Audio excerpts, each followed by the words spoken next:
What's Okay, okay, up? okay. We in Check. here. Mm. Doom, doom, doom, doom, doom, doom. Hey y'all, how's everybody doing? Welcome, welcome, welcome. We getting started just a little bit later. Actually, you know what? Scratch that.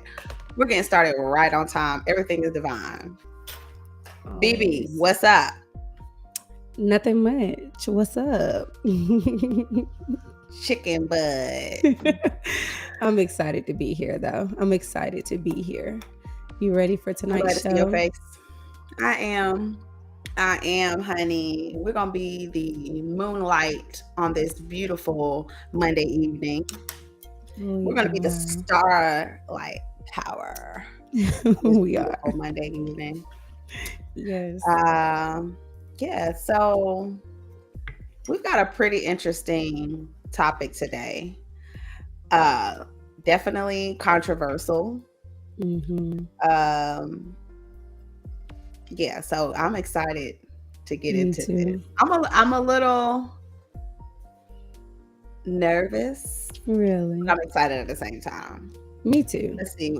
Looks like we already got some people in the chat. We do. Mike, what's up? Our top fan, our top supporter, has been Period. here since day one, religiously checks in all the time. Yes. We are super, super grateful to have you in our circle of influence. We How was your day, are. Mike? Hey, How are Mike. you today? We look good online, so we in there. Do we look good, girl? We do, honey. It's given prepared. Came. Definitely. Cha cha Oh, cha.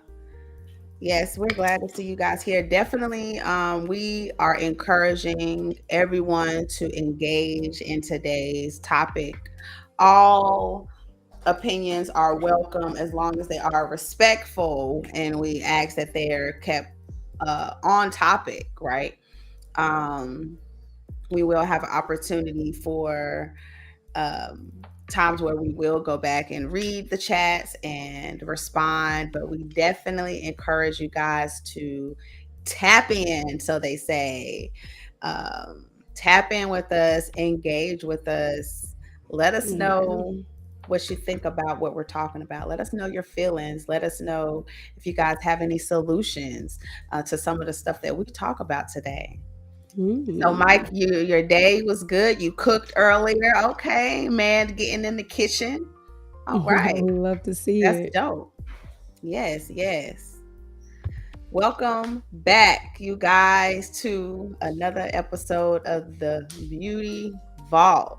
Okay, let's go ahead and do our intro. We've got three people. Let's not keep them waiting. All right. What's up, everyone? I'm BB Nicole. Peace and blessings. It's your girl Trend, and welcome back to another episode on season 2 of The Beauty Vault. Yeah. I'm BB Nicole. I am the founder of GHG Pro University, as well as salon owner at deluxehairgallery.co for the ones that don't know. That's right, girlfriend. And it's your girl Trend. I'm the CEO of Totally Trend LLC. I'm your co-host here on the Beauty Vault, as well as your co-educator at GHG Pro University. Welcome, welcome, welcome, welcome. You guys, we are excited to be here for another episode. We come here weekly, each and every Monday around 9:30 p.m. And I want to go ahead and give us a round of applause and a We pat on the back, deserve that for because sure. we have pushed through adversity, we have pushed through trial, we have pushed through loss, we have pushed through depression, we have pushed through mental health, and we have showed up every Monday, not only for ourselves, for each other, and for the culture. It's I'm proud of true. us. Okay, Me we're doing big too. things, you guys. Today's episode is sponsored by DHG Pro University, yours truly, beautiful BB Nicole, as well Yes. as myself. BB Nicole is the founder of DHG Pro University. She is the lead educator that for microlinks, and she's an extension expert, extension and a texture expert. So Yes. she has some classes that are going on right now. You guys, if you want to take your business to an elite level, the next level, the top level, and increase your revenue by 40, 50, 60%, you definitely want to tap in with the Miss Beautiful BB Nicole, as well as check out that beat, okay? Check out that beat, all Thank right? you. Let's get Nicolette into it. Money. All right. Yes. That was amazing intro. You gonna tell them about your class? You got a whole hair expo coming up. You guys, super, super excited. Wanted to say thank you guys so much for just trusting me with your hair, and making me the people's choice, making me the people's choice for locks, right? I am your local lock educator, and I have the honor of joining some entrepreneurs, some professionals in the barber industry, in the beauty industry, in the fashion industry. So we're coming together to do the Good Hair Fest on August the Love it. 13th. Actually, it's going to be a weekend event. There's going to be an all white party on the rooftop. I mean, we're going to have barber competitions, makeup competitions, hair competitions. It's going to be so crazy. We're going to have lots of vendors there. Yours truly. Hopefully, we'll have a special guest doing some micro links there. Working on So it. Working on it. we're gonna keep speaking that into existence. But you guys, this is not gonna be an event that you want to miss. It's gonna be an outside event, close around the Fillmore area. So it's gonna be really, really nice. It's gonna be the first one, so you guys gotta definitely make sure that you bring your family out, bring your whole family out. We're gonna have something there for everyone, where you're not gonna only have the opportunity to network, but learn about your hair, learn about your health, your beauty, your inner health, your outer beauty, and have the opportunity to fellowship with other people that are in your community. Join us for the Good Hair Fest. Get your free tickets on Eventbrite. We will drop a flyer on the post with the one-on-one classes for BB and I, with the lock classes, the braid classes, the microlink classes, as well as for the event going on August 13th. And if there are any vendors out there who are interested in being a part of our event, you guys make sure that you tap in with us, you connect with us, so that you can be a part of this wonderful, great event. Right? What's up, you guys? Peace and blessings. Peace and blessings. I see Love it. we got some people checking in with us. It's an honor. Mm-hmm. The Most High has chose to breathe life in our lungs today, so we're taking full advantage of that tonight. You know? Grateful for that. Yes, we are. Tonight, we're breaking the silence, people. Let's get into it. We're breaking the silence. We know your time is precious, so we are not going to hold you, but only as long as we need to tonight. Mm-hmm. Today's hot topic, we are discussing. We're focused, and we want to communicate, and we want to talk directly to the brown community. Some of us may identify as Black. I like to identify us as brown. Both are beautiful. Mm-hmm. Both are strong. Both are resilient. Right? Both have overcome a lot of adversity just because of the color of our skin. And brown and Black, we both have to do better when it comes to being the solution to the problems in our community. So that's what we want to talk about today. Yeah, for sure. So I wanted to kind of like start off by like, can you bring them up to speed? Because I'm just catching up as far as like the video that's kind of going viral, and it's like been mixed dialogue about it, mixed opinions. Can you kind of like let them know a little bit, like a premise of like where we'll be coming from, like kind of what made us say, you know, enough is enough. Let's talk about it. Yeah, so all the listeners out there and all the watchers out there, I am going to assume that you've seen or you've heard tell, if you scrolled on your social media and you got a gist of what's going on in the brown community right now. There was a video that I came across where there was a 34, I may be wrong, and you guys don't quote me, because you know how information can get mistranslated or miscommunicated over time. So I'll do my best. Be patient with me. I'll do my best to retell my perception of the story that I got. So there's a 34-year-old female who I assume she looks like she might be at Popeyes, like she might be going, or I'm not sure where she was. She's Like in a a mom and restaurant, it pop. looks like to me. Yeah. She's at a restaurant, but she's engaging in a confrontation, in a verbal confrontation with another gentleman. We'll call him a male. Mhm. And they're arguing, they're going back and forth, and the video shows the 32-year-old male kind of going back and forth, and he tells the lady, hey, if you don't hush, if you don't be quiet, I put this on my grandma, I'm gonna knock you out. And That's crazy. the woman continues to what it looks like could be holding her ground, standing her ground, or staying firm in whatever she believed or whatever she was communicating. She continues to argue and she continues to communicate with the guy, and within return strikes her, strikes the woman in the face. And from what I saw, after the first strike, he kind of draws his elbow back and socks her, and then it looks like he goes back to hit her again. Which would be at least 2 times that I witnessed from watching the video that he struck the woman. So the result of the woman getting striked, from my perception, the son is watching on the sideline. Yeah. Or the son becomes involved. The son has a gun on him where he pulls the gun out and shoots the guy who has assaulted his mother. Allegedly shoots the guy who assaulted his mother.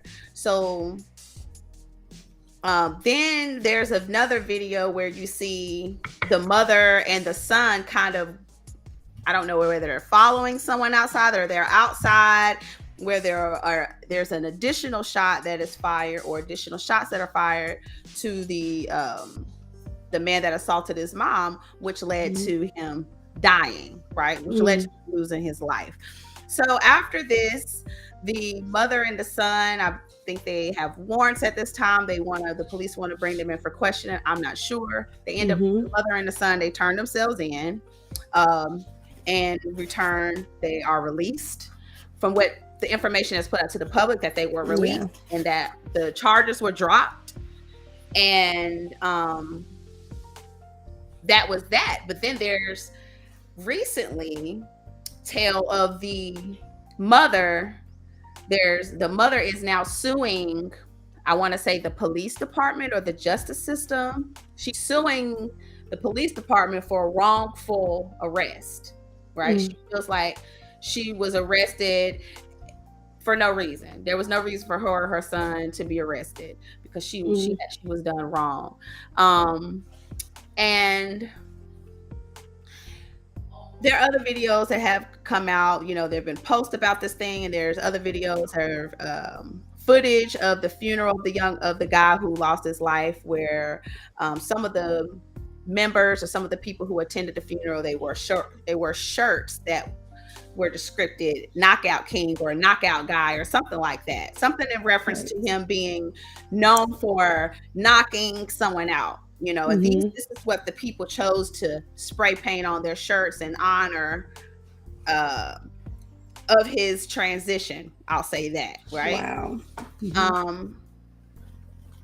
You know, and then you see images of him, you know, he has a picture on his casket with him holding a handful of money, so on and so forth.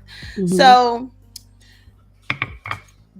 watching this video, watching the different clips from the video, I've been, you know, flipping on Facebook, looking on social media, seeing the different opinions and the things, and how we have as a community have responded to the situation. What we as a brown community have chose to actually make points about.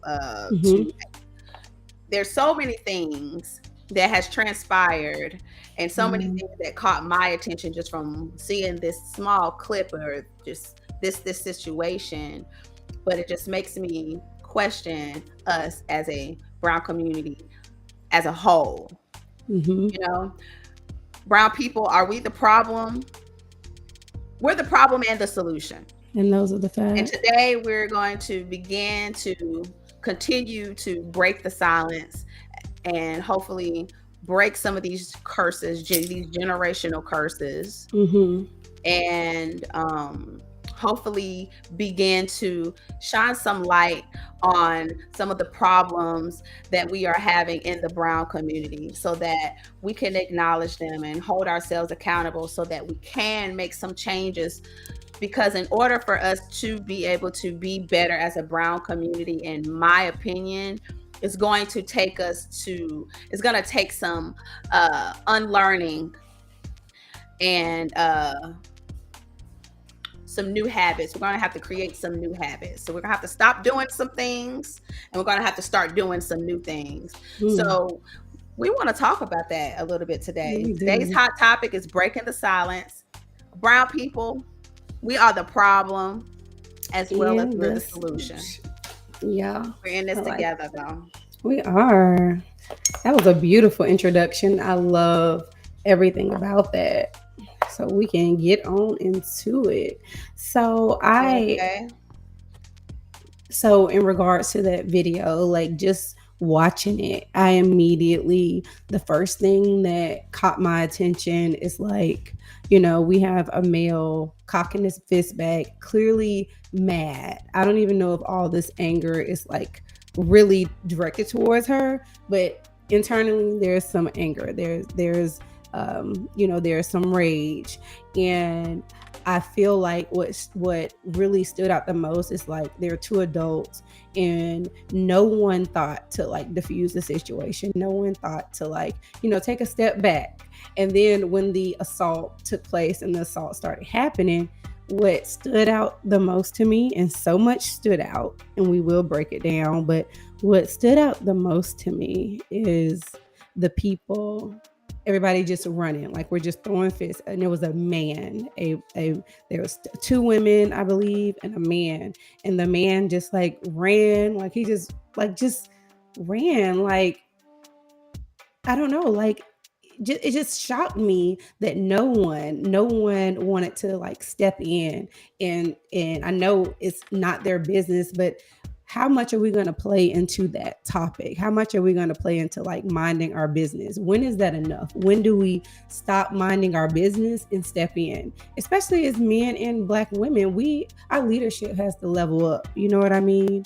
You get what I'm saying? So Absolutely. that Yeah. stood out to me. There was, and it's not to put blame, because the woman was in the wrong, the man was in the wrong, and I feel like the bystanders were in the wrong. We have a responsibility in our community. I feel like we come from a time where there was so much strength and there was so much power, and I feel like the majority of our people is coming off as like cowardly, or not having the courage at the right time. It's like when you have the courage, it's useless. Like in that moment, that could have been diffused. If the adults are not going to step in and diffuse it, I feel like I really wish that we as a community would intervene more, especially the men. Like you have to tell other men, like, yo, you wrong. You out of line. This somebody mama. This somebody daughter. You know what I mean? You're wrong. You out of line. Like, what do you think about that? I think you're absolutely right. I think that I observed the same thing from watching the video. You see my initial reaction when all of the dialogue that's going back and forth. When once he started to threaten the woman, hey, on my grandma, if you don't such and such, I'm gonna hit you. I'm gonna knock you out. I'm expecting the men to begin to govern their Mhm. community. Mhm, I mhm, feel that it's the men's job to protect the women first, mhm, number one. mhm, And so in that situation, she had been threatened. And mhm, so just like you, I expected for someone to intervene, at least say, hey, you know, calm down, or it's not worth it, or, think, brother, or hey, change the subject, tell a funny joke, you know what I mean? Or if the guy was just Anything. showing that he was wanting to fight, then I feel like we need more men that's ready to die for our women, Mhm. to protect. You see what I'm Mhm. saying? Because this guy's he's threatening to knock her out. This is a strange person, you know. I would expect I feel like it was way more people, 5 or 6 people that could have took that one person. So I felt like Mhm. they Yeah. definitely failed. The mother, she was wrong. Yeah. Mhm. He was. I feel like everybody could have done something. I ain't gonna say wrong because it's hard to tell someone that they've done something wrong when you're in a situation like that. Mhm. Because I don't know her personal life, the things that she's been through, whether if she's used to being abused. I don't know anything about her. I'll just say that in that moment, I would have just expected more out of the people. I feel Mhm. like everyone could have made a better choice Yeah. to alleviate that situation. The mom, you could have made a choice that could have changed the outcome of that. The guy who lost his life, you could have made a different choice where you could still be hearing the physical. The bystanders, the person that was holding the cell phone that was recording, Mhm. um, you hold a responsibility in all of this as well. You could have made a different choice to diffuse the situation as well. I'm actually on the fence about that because the person who did record it, I guess that would have been the evidence to prove that the other Mhm. guy, so maybe they wouldn't have got off on self defense. So I just feel Yeah. like, we have to do more thinking. Yeah. And sometimes minding your business can go wrong. It can. I do still feel like, in that regard, I feel like what I did notice was like the aggression. I feel like in our community there is like a power struggle. And in that video, that's like immediately what I was thinking about. You have like a black man who is supposed to be respected as the leader. They are respected, to, once they say something to an extent. Not everything is, we're supposed to respect our men. Let's just be very clear. In this instance, the young man was not respectful, and the woman was not respectful. You had like a challenge. There was a power struggle going on that is very common in our households. That is very common, in relationships. We see it on social media all the time. I feel like there was a power struggle that was happening, and in the perfect world, as two adults, as two people, I feel like the woman definitely should have, backed down. I feel like the man should have backed down as well. But there was a clear power struggle. And I feel like as women, sometimes, we do have to take a step back, assess the situation, and understand that, every battle is not worth it. We can be aggressive, and it is not fair. It is a product of just our circumstances and not being protected and all these other things. It's still just not an excuse, because in this instance we have a child involved, right? We have a 14-year-old child who's with the mom. And so now, this child is, now put in a position to watch his mom, be in a physical altercation, and we know how that ended. And this is common in our communities. I just wish that Very.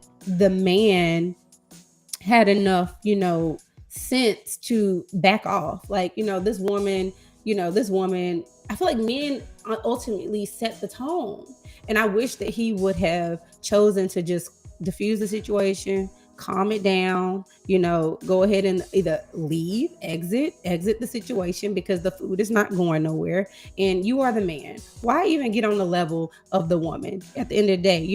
And I know that's tough because you got words being thrown, you got, a challenge happening, and just right in these people's face. It's like, so I don't know. I feel like it's nothing that we can unpack in like a day, but I feel like there is a big power struggle in our community. And I feel like I wish the men there would have stepped up. I'm not even gonna say the women. I do wish the men did step up, and I do wish that in this case the woman kind of backed down and saw that, this man is serious. This man is hyper aggressive. It's not to justify his behavior, but it's to have it's just to have the the knowledge to just know that this ain't the time for that. You got your baby with you. I'm gonna just go ahead and leave up out of here before this man put his hands on me or whatever the case. I just wish, I wish she would have chose a different route and to just kind of step down again.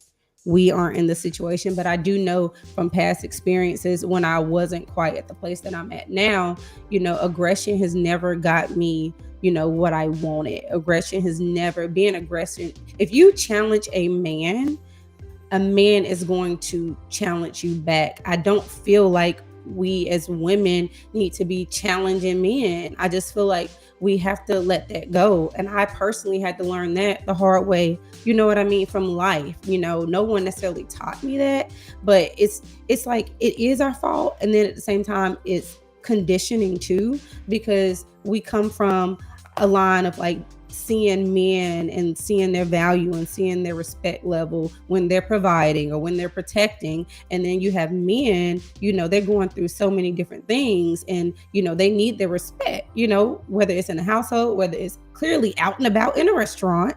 You know what I mean? People really willing to die about it. And that comes from years of oppression. You get what I'm saying? So I just really feel like it boils down to like the aggression and the power struggle, which is very, very common in our community. And a lot of that needs to be undone. Like as women, we do have to kind of back down sometimes. It's okay to be quiet. I personally feel like as angry as that made me, who I am today, I probably would have just been like, you know what? I'm gonna leave. I probably would leave as once he, made the comment like I'm a this and that. I probably would have backed up because I see this man is unhinged and he really don't mind doing whatever. I probably would have took my children out of that environment, and I would have chose to protect myself and forget my pride. I would have chose in that moment personally. I would have chose to back away because adding aggression to aggression is never going to give you a good outcome. You know what I mean? And we as Black women, we can't challenge men that way because not all of them are raised properly, and not all of them are going to, look at you as a mother and look at you as somebody's mother and sister and wife or whatever the case. They're going to look at you as an obstacle. And it's not justifying it, but he saw her as an obstacle and he tried to take her out. And thank God, she didn't pass. I hate that anybody had to lose life, but let's as women, we have to learn to just, if no one's there to protect us or back us up, we got to learn to just back up and get out the situation, because people are killing us and they're hurting us. And as we see, not a lot of people are coming to our defense either, because you was in a room full of all Black people and no one defended her. No one, right or wrong, no one decided this is just inappropriate. No one cared enough. No one got involved enough. It just makes me think about that show, like, What Would You Do? You remember when they used to do that? And like people used to have more courage. They used to have more boldness, not to the sense of putting yourself in danger, but simply like, this can't fly. You know what I mean? I don't know. I feel like we as a people, we misplace our courage sometimes. And I feel like that would have been a great instance to be like, right or wrong, it don't matter, bro. You need to chill out, and lady, you need to calm down. Because at the end of the day, we need to have more of that. We need to have more of that. More of that. We need to have more accountability in our community. We need to govern our own community. That's an example of governing our own community. That was an opportunity. Like when we got into the no snitching, right? We got into the no snitching. We got into if it ain't my household, it ain't my kids. You know what I'm saying? Well, it ain't my man. It ain't my business.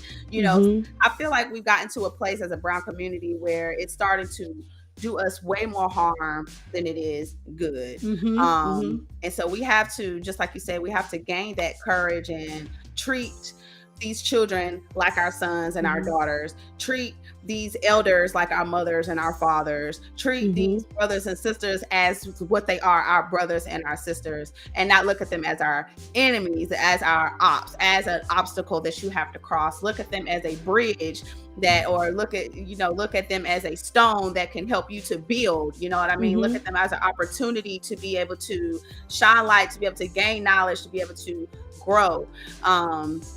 It's too much. We need to do more talking. We need to do more expressing. Hey, this hurt my feelings. Hey, I didn't like this. Hey, I feel like um you should cover yourselves, or I feel like the way that you communicate with me could be a little softer. We need to do more, Mm-hmm. as far Yeah, as holding each other for accountable, sure. especially when you know that someone is doing something that is wrong. Mm-hmm. Right, we're all given discernment of right and wrong. We have to do more as a community, um Mm-hmm. and yeah. Yeah, and I Uh, yeah, go you want to ahead. take a break? Well, I want to finish. I want to add to that, because I do feel like, um, as far as like minding your business, I feel like we kind of got away from like village, like the village mindset. You know what I mean? You remember there was a time where like you couldn't even do something wrong without somebody on your street or somebody being in your business. And that That's protected right. our community. Like I feel like we've really strayed away from like some of the things that really kept us in line and kept us, together as a community. That took bravery. Like for people to speak to you and correct you, knowing, you're not their child or you're not their relative, but they know your auntie or they know your grandma, and feel like they have a connection enough to where that they want to correct you in a moment, where you're doing something wrong. We've lost that. We've lost, the respect in the households. We are a younger generation, and I feel like we can really. That can be detrimental or it can be powerful. It's really just how we use it. We do have to bring like that level of respect back. We do have to bring back that level of respect, like hierarchy. Like, I feel like we kind of lost our way when we got to a point where, Definitely. when it got to like, oh, I'm grown now, I'm gonna say this because you this and you that. I'm 21 now, or I'm 30 now. I'm a grown woman. I can say what I want. We got out of touch with like that village mentality and that respect mentality. And just, it was a lot different. It wasn't perfect, but it was a lot different when we had a village mentality and we weren't afraid to correct or put someone back in line when they were out of line, especially with love or with authority. You get what I'm saying? However it needs to Mhm. you have the discernment to determine which is needed in the situation. But I just wanted to say that, like, our humanity, like, it's just the climate we're in, and I just agree with what you were saying as far as like communicating and letting people know, like, you're hurting my feelings and things like that. I feel like we just have to work on our humanity again. And I would like to take a break because I see some great comments. Do you want to chime into those? You want to take a look at those real Yeah, quick? I've been putting some of the comments on the chat. We've definitely had some great feedback. Yeah, let's get into it. Shout out to Mike, shout out to Sterling, he's checking in. Shout out to Kendra, one of our Hey favorite everyone, entrepreneurs out here. boss lady. One of the Kendra says, yeah, having kids most definitely makes her avoid a lot of situations. That's some good parenting right there. Yeah. Okay, because once we have children, we are not only living for ourselves and our pride and our ego, right? We got Hmm. other things to worry about, and that's our children. We got to make sure that they still have an opportunity to learn and be guided and protected by us. So if we're putting ourselves in certain situations that could cost Hmm. us our life or our freedom, that's not good parenting. That's not responsible parenting. It's not. I She like said, that. Kendra also says that she agrees with BB that you will never win trying to challenge a man, especially when it gets physical. And that's facts. I feel like it's in a man's DNA to fight. It's in a Hmm. man's DNA to defend. It's in a man's DNA to protect. And so that could be defending himself, protecting his ego. It could be fighting for his rights. So Hmm. definitely, I agree. And just from being a survivor of domestic violence, I still to this day know that there was responsibility that I could have had taken in a different route, that I could have chose to prevent my own situation, which is keeping my mouth closed or just walking away or doing so many other things to de-escalate that situation. So I appreciate you for your transparency, BB. Hmm. I want you Hmm. to know and others to know that she's not alone either. Um, Yeah. and I'm Yeah. proud that I'm proud Hmm. of our growth. Yeah, for sure. And just to elaborate on what she's saying, like from my perspective, um, And I believe you're right, Mo. Looking back, you do see things. So, just to be clear, we're definitely speaking from a place of when you know better, you do better. You know what I Yeah, do mean? better. You Hello. know, and the reality is, um, clearly the environment that these people come from have shaped them, but I feel like we also have a responsibility to just call out behavior that's not serving you. You know what I mean? So that's what I meant by, you know from the context of the video, that's what I meant by she never should have challenged him, because just being someone that has some type of emotional intelligence, just looking at the man's posture, just looking at his verbiage and his body language towards her, I wish she would have had enough wisdom to know that this is not a man that I want to challenge. This is a man that has Right. nothing to lose. This is a man that will try to take me down. And I feel like sometimes we can't see that, especially when you come from and you see that all around you. That's just like normal. But I feel like that man is probably dealing with some real demons. I feel like that rage is wasn't even really directed towards her. She just put herself in the line of fire. It did end up costing him his life, but it also made her son have to grow up way sooner than he needed to. It was just a very unfortunate situation. So sometimes we as women have to learn, to step back, and resist the challenge, because I really hope that um, everybody can kind of learn from that. It was really kind of disheartening to see everybody like making the jokes, and it was so funny. I'm like, our state as a people is so critical. Like I know everybody want to laugh to make everything lighthearted, but this is sad. This is very sad, and we're it's looking like things are reverting, and our people did a lot to get us away from that and get us out of that. And I feel like we're reverting, and we're kind of creating a climate where it make me a little concerned to my children to grow up in here, because I'm not raising them to be aggressive. You know what I mean? I'm not raising them for the climate and the environment that we got going on. But every I won't go any longer, but I do feel like we do have to learn when to pick our battle and when to back up. And I wish you would have just had wisdom in that moment. But you can't undo things. Just take heed, ladies. Before you get angry, think it through. Make sure it's calculated, and that the risk wasn't, the reward wasn't worth it. It was trauma for everybody involved. you know any more comments? Because I ain't even seen them. That was the main one you Courtney want. said, yeah, that was pretty much the main one. And Kendra Okay, said that gotcha. she heard a lot of women say that. Let me go back to this comment. She said she heard a lot Oh, of I women see say it. that they don't know how to listen and be quiet. Um, I don't disagree. Practice. Practice.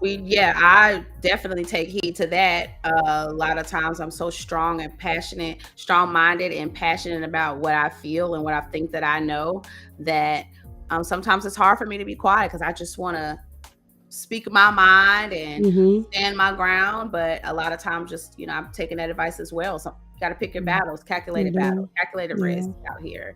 And sometimes everything doesn't need to be said. Sometimes just let time tell everything that needs to be said. Yeah, I feel like it as far as like I personally struggle with that because silence, just being a black woman, just being a woman in general, I feel like sometimes our opinions are not respected. Sometimes what we think is not respected. Look at the climate. Like, people care about your body and how you look before they care about your mind. So sometimes it is hard to be silent, especially when you don't, you're in an environment that makes you feel like there's no value to what you say. And then a lot of times it's hard to be silent when you feel like you have to defend yourself, defend your honor, defend your respect. But just as I've grown, I've learned that you don't have to like respond and stay when people are disrespecting you. The best thing to do is really just remove yourself from the situation. And just I feel like the biggest thing is sometimes you feel like I feel like it's a battle internally, like you know you don't have to believe what people think of you or say to you or disrespect you. If you are better than that, you don't have to challenge that verbally. Sometimes your absence, you leaving someone alone to argue by themselves, sometimes that's more powerful, because I feel like that leaves people in a position where they got to be held accountable. You know what I mean? If you're arguing with someone and defending yourself, you kind of justify their behavior, the way they talk to you, when you kind of like get on their level. And I think if women understand that more, they can better maneuver those situations. You know what I mean? Just understand that you don't have to go back and forth with people. You can remove yourself from the situation.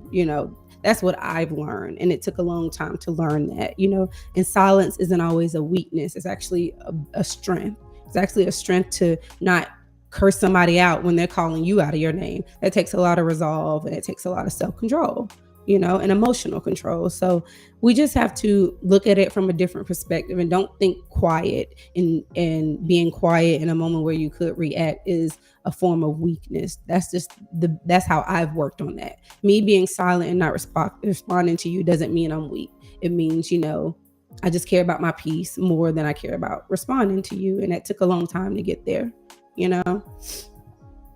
But very great question. We'll have to make another episode about that, Yeah, let's go ahead and move on, because we are already 40 minutes into it, and we have some other topics that we want to get into. So we're going to go ahead and keep on moving. So you guys, the next topic that we got out of the video, which we've already kind of touched on, is the one who is suffering the most through all of this, the child. And so this proposed a question: should children be positioned to have to protect or support their parents? And why are some of the parents encouraging their teen sons to carry guns? Yeah, that was a big issue. It's a lot. I've been seeing it a lot. What you guys think? We got some people that are here with us. We are encouraging you to continue to engage. We're grateful for you guys. And the question we have up for the listeners: should children be positioned to have to protect or support their parents? What you guys think?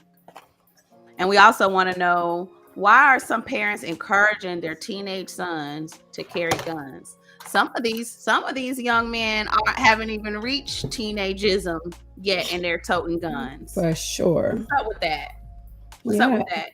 Why is there this the need to put weapons in your teenage son's hands? And why are some of these children being positioned to protect or support their parents?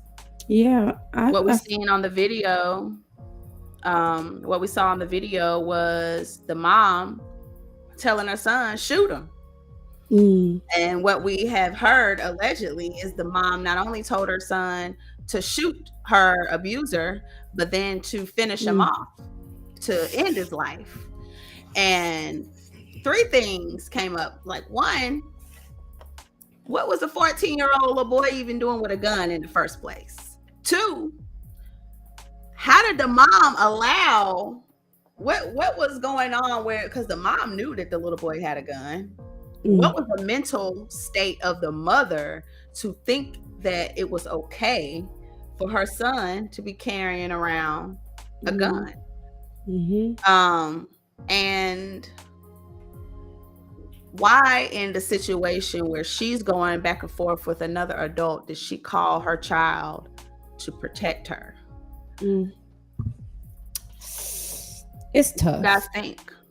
It's tough because, I feel like I definitely come from an environment where I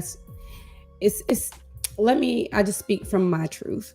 I didn't come from a background or environment where I had to protect my parents or anything like that. That is some people's reality. I can relate to experiencing poverty and that making me grow up faster than I should have to. I can relate to seeing certain things where, just knowing things that I shouldn't know. We're struggling with bills or this and that. So that, in a way, I know how that can play into all of these situations, children having to go to work to help support their parents and things like that. I feel like it can be detrimental. But as far as like in this personal case, I feel like as a parent, we have a responsibility, and we have a responsibility to not put ourselves or our children in situations like that. Like the child should have never had to pull out a gun to protect the mom. I feel like the mom had a responsibility and a duty to get out of that situation for her and her child. That's just the reality of it. I, I don't. I just stand on that. I feel like she was in the wrong to put her child in that, and it's like it as a we're not.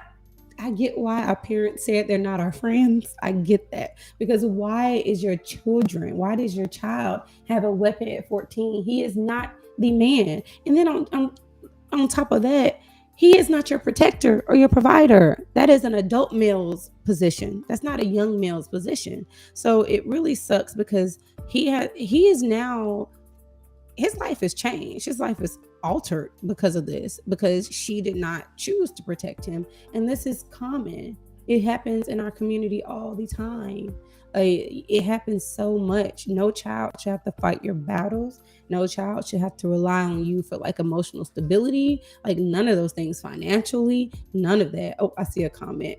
I don't think so, because that can put them in a life changing position. I also think that he was in survival mode. Okay. Oh wait, I didn't know she told him to shoot. I didn't know that either, Kendra. That changed the entire perspective. So Mo, can you elaborate on that more? Because I did not see that footage or know much about that take. So like I said at the beginning, you guys be patient with me. You know how information and news can be translated. I'm not sure if there's anyone else on this live that has actually seen it or has been following the story, but from my perspective and my understanding, and please enlighten me if you have a different perspective and opinion.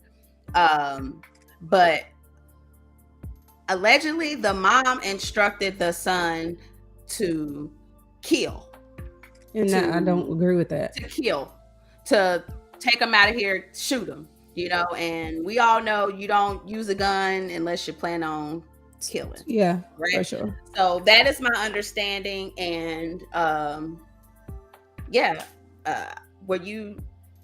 did you complete your thought and your opinion? Yeah, I think that's I think that's I feel the same way, you guys. I feel like there I'm looking at the comments. We have Cam on here. I recommend everyone to be able to defend themselves if you are of age to carry. I also think that you should educate your kids about guns and gun safety at an early age. I don't disagree. I don't disagree with what he's saying. I do believe that we should all be able to defend ourselves, starting with the mother. The mom, you should have had the tools to be able to defend yourself and your son, which I've discussed. I feel in that public situation, in that public place with your child, she was wrong. The best thing that you could have done to defend yourself at that time was to get your child, get in the car and go somewhere else and get you something to eat. Because it was negative energy all over that hamburger or chicken or whatever. Maybe it wasn't worth it. Anyway. Negative. That's my opinion. It's easy saying what I should have done or what I could have done versus being in that situation. We don't know the words that transpired. We don't know the relationship between the woman and the man. I would just assume that they're strangers. They never met before. They could have a past relationship. We don't know. But in my opinion, this 14-year-old boy, he's carrying a gun. And the result of that, because he's living by a gun at 14, he feels the need to have one for whatever reason. At 14 years old, he has one. And in this situation, he was asked to use it. He was instructed to use it by his mother, by his advisor. And I think it was bad advice. And I feel sorry for the little boy. I don't think he should have ever been positioned to have to protect his mom. I agree. Not even himself. That's what his mom was for. I feel like, Mom, you failed. And then after mom failed, the community again, because there's a woman here with her 14-year-old child. There were elders there. There were male elders there who coulda, shoulda, in my opinion, stepped in. and they didn't, which resulted Mhm. in a 14-year-old losing his innocence in that moment. Mhm. And um and you know, we hear about them. They went to jail, they were released, the charges were dropped. But what about this man who lost his life? What about the family members? Mhm. We don't know the mental state of these family members, the type of people that they are.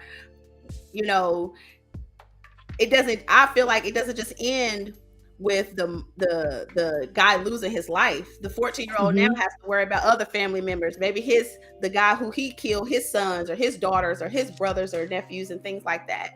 Like, Mhm. this is something that's going to affect the child, this 14-year-old young man, for the rest of his life. Mhm. He is the victim.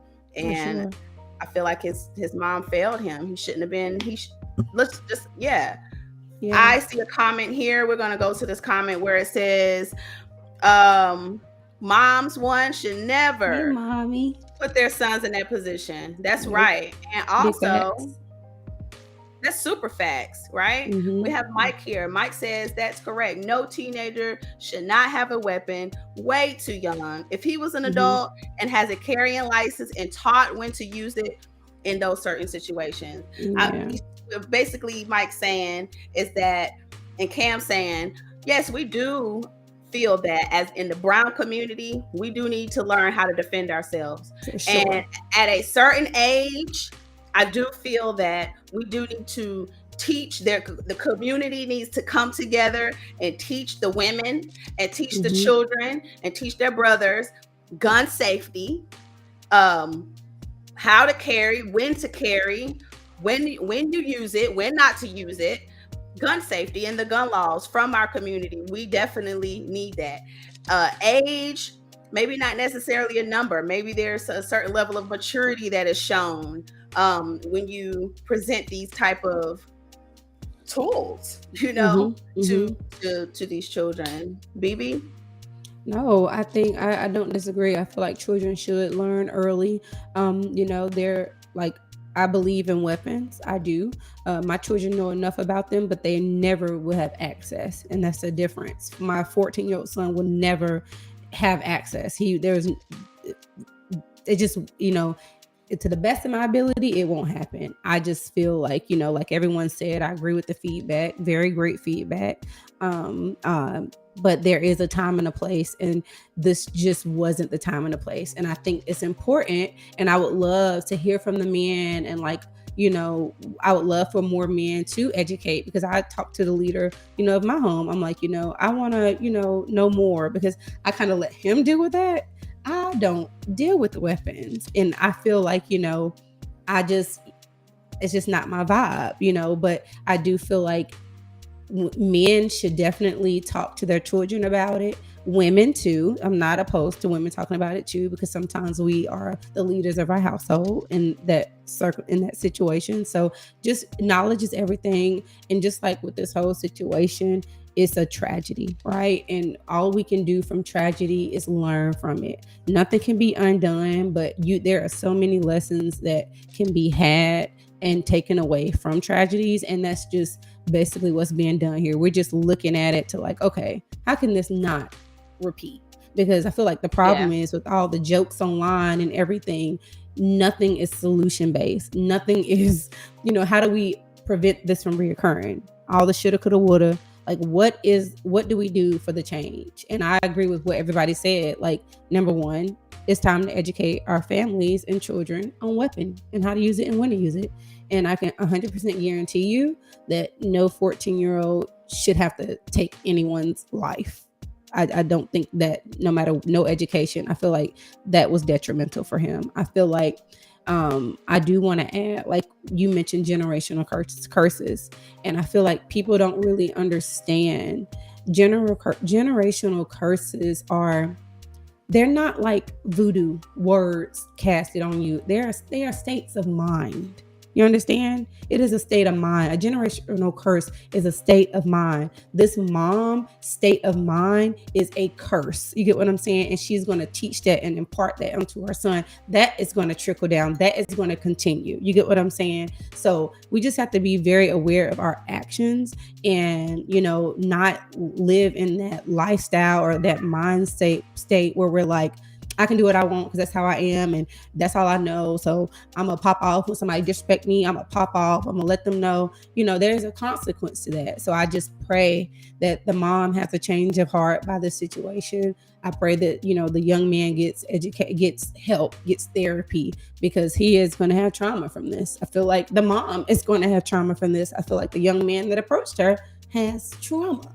But we have to understand that generational curses are more than just words, and this is like how the cycle goes. Like what's going on, everything that played into fact, it's just like generations of acting out of anger, not properly managing our anger, not even emotionally understanding half of the stuff we're feeling, you know what I mean, or how to constructively express that, you know what I mean.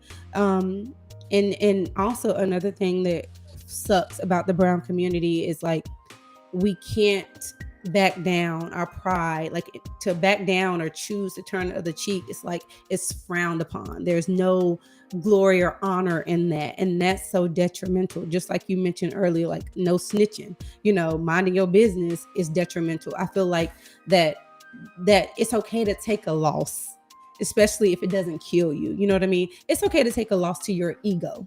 That's okay. You know what I mean? And I just wish in this instance somebody would have just stepped away. But I see Kendra's comment on there, but that's all I have to say about that. That's all. Cool. So let's get into some of the comments here. We got a lot that's coming through, and I want to make sure that we are engaging with the people that are engaging with us today. I know, they this is on a very here. unique show. This is a very unique show, and I appreciate you guys, and we want to make sure that we are engaging with you. Kendra, so I have Kendra Washington's post up right here, and it says that I've been in positions where I've had to protect both me and my mom.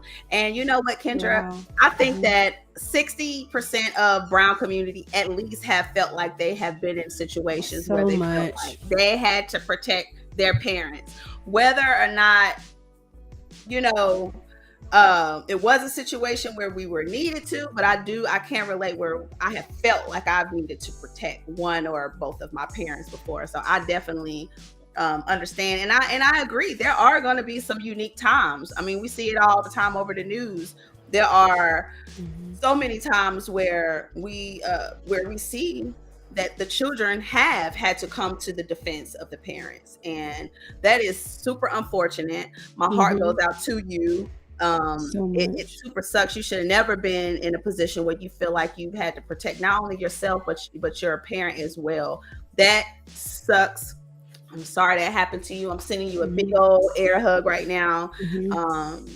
But you're not alone.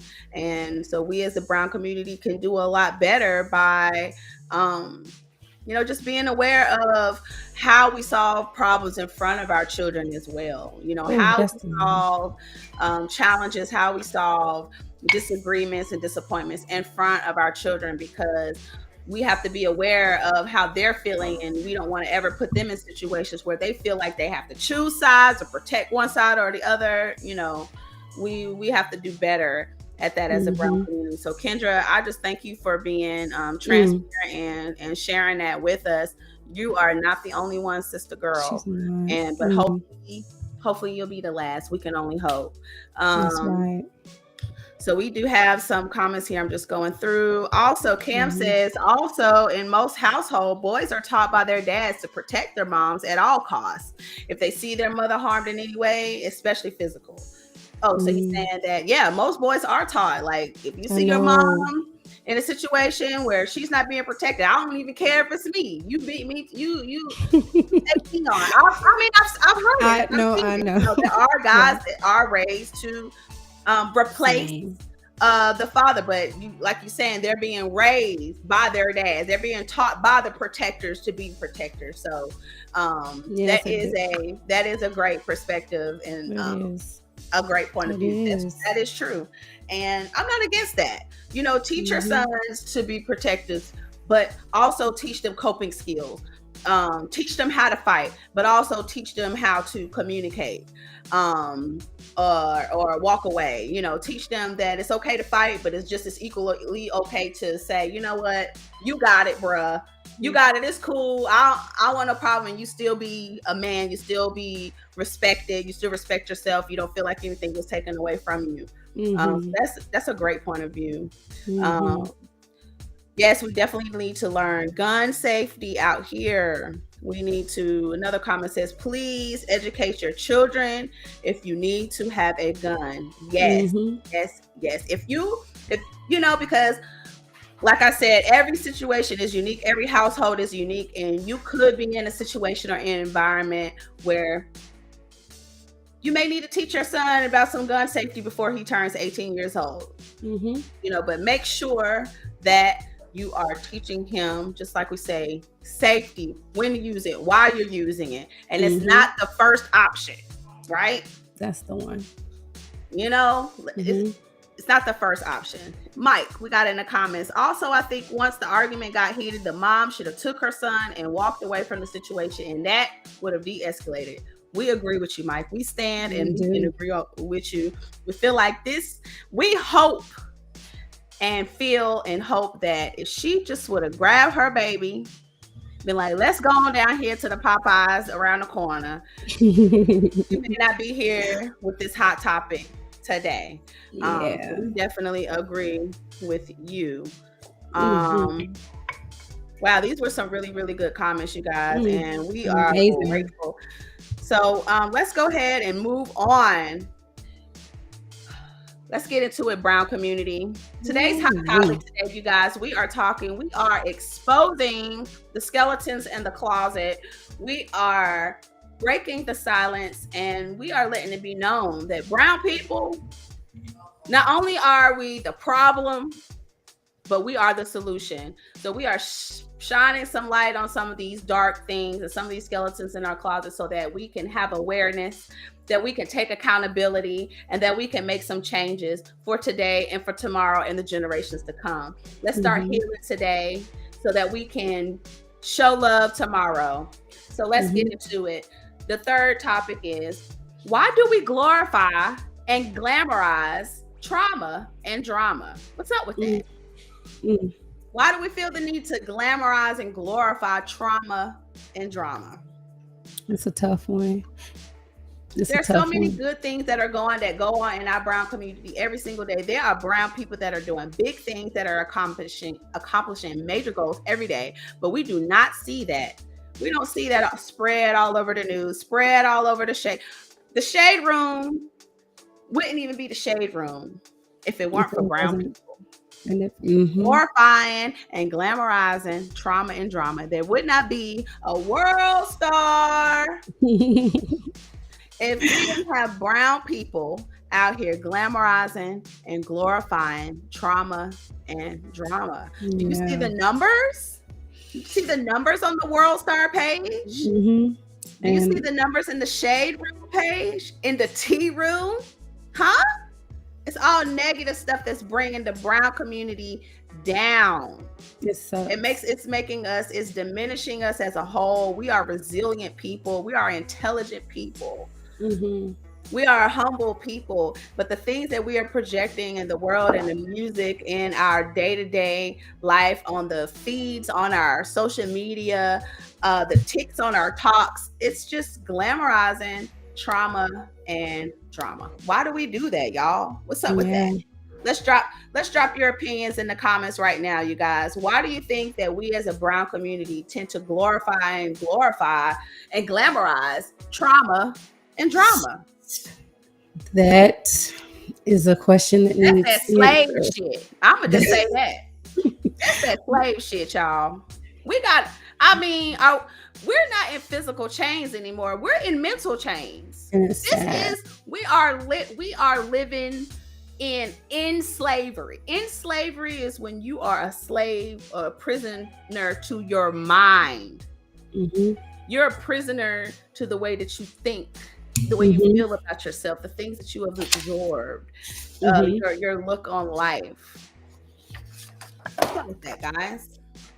I don't know. I just know it makes me think about how in this situation, we move past we have a loss of life, right? It's just what we got to pull from. I was so shocked to see. I was so shocked to see the funeral, the the shirts. Girl, I was so girl. shocked to see people literally like I understand that that is a name or that is a slogan or what nickname that he got before this incident. But let me tell you something. From what I gather, this man was not a professional boxer. So the fact that he's gotten away with, being called a what was it? I might misquote it. A knockout, I feel. Do y'all remember? Was it the Knockout King or something like Mr. that? Knockout. Knockout. I think it was Mr. Knockout or Knockout King or something. Something in reference to him It's just KOing people. it's just Okay. uncorrected. It's glamorized. It's just uncorrected. I just can't believe. I can't believe. You know why I can believe? Because like just from a religious standpoint, right? The Bible says that we're gonna die by our works. Like if you live by the sword, what you gonna do?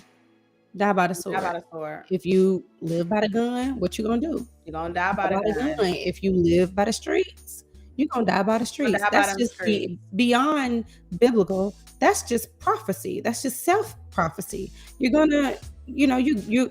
So I say this: if he got to go through his whole life just reacting off rage, fighting anybody that would challenge him, putting his hands on anybody that would come his way, just beating down all of his issues physically. It's take heed. I'm not surprised. It's very unfortunate, but I'm not surprised that it ended the way it did. His community let him down. His family let him down.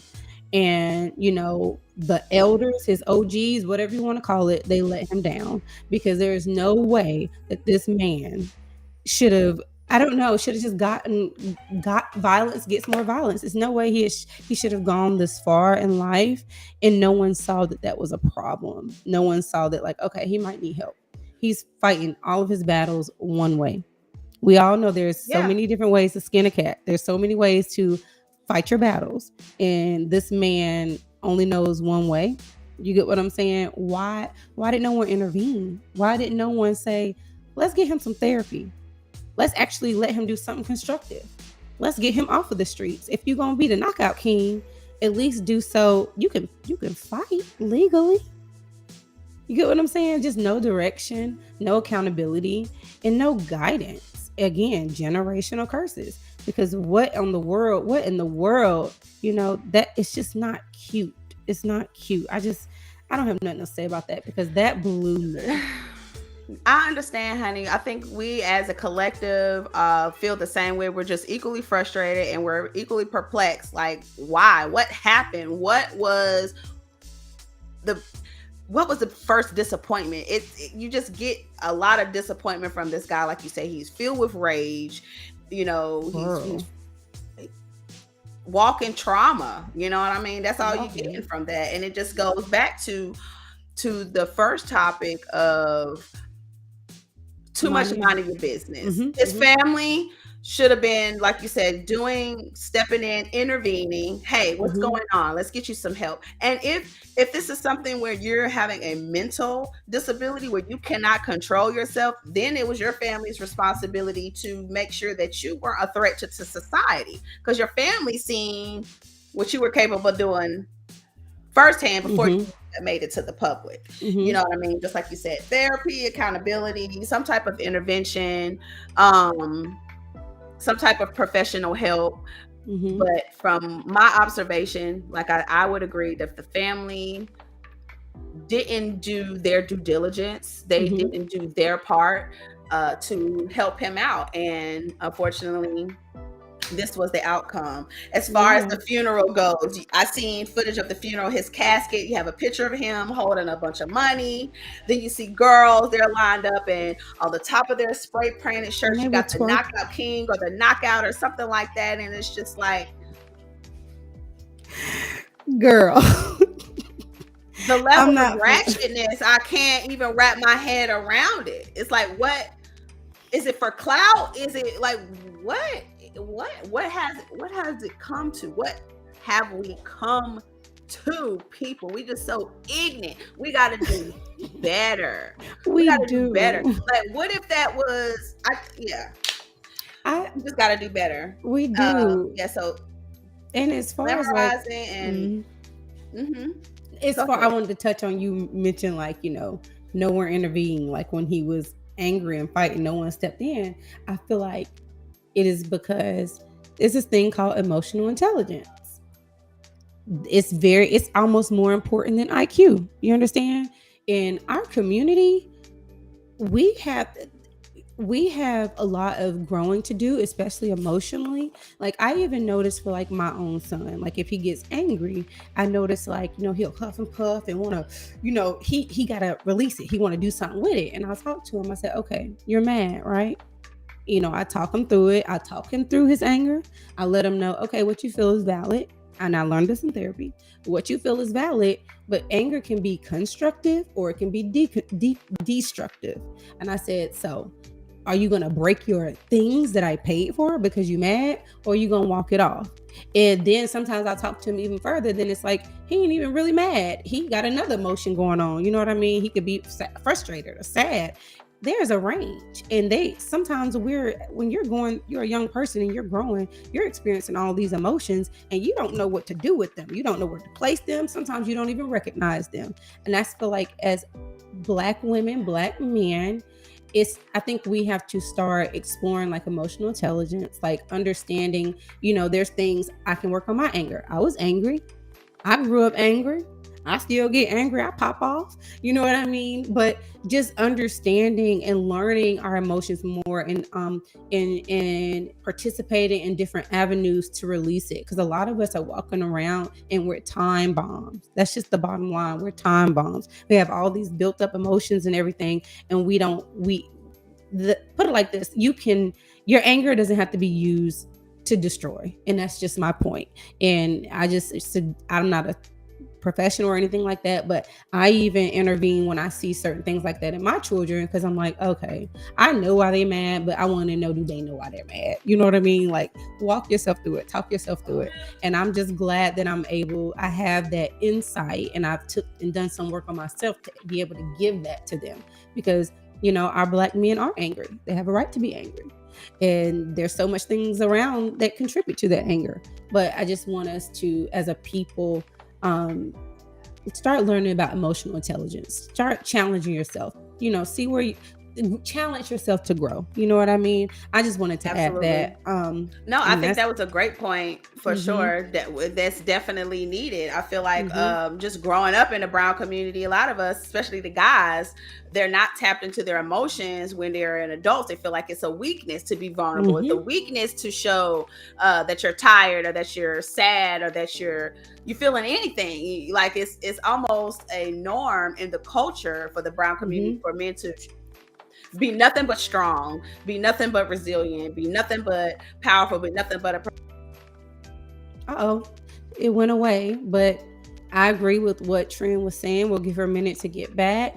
And also, I also feel that sometimes in households, or just sometimes in general, I feel like our men are most comfortable in the brown community expressing anger. Like that's the most comfortable emotion that men can express. Even like in the video, he was absolutely filled with anger, and that's the one, like, it's a lot of strength to the in the male psyche that can resemble strength. And that's not generalized statement, but on average, most men are okay with expressing anger. They kind of struggle sometimes to express sadness, or a lack of confidence, or they try to avoid those more raw, vulnerable emotions. And Trin is coming back. We'll just wait on her. She's coming. We see you, girl. But yeah, her point, I love her point. I just hope that our community in general can, explore, emotional intelligence a little bit more. And so I'm gonna catch up on the comments while we wait on Mo. So we have, let's see, we have, I wouldn't be surprised if he was, hey, boo. Welcome back. So I just, do you want to finish your thought or you want to keep moving along? Can you hear me? You can? I was just basically saying, to piggyback off what you said, I was just saying. Okay, sorry about that, you guys. Yeah. My computer, you know how that goes when yeah. Go ahead. Okay. So I'll let you finish your thought, then we'll move on to the comments since you're back. Oh no, where did she go again, y'all? This show too good for it to go like this. You back? Now it's okay. We rocking with it. Thank y'all for y'all patience.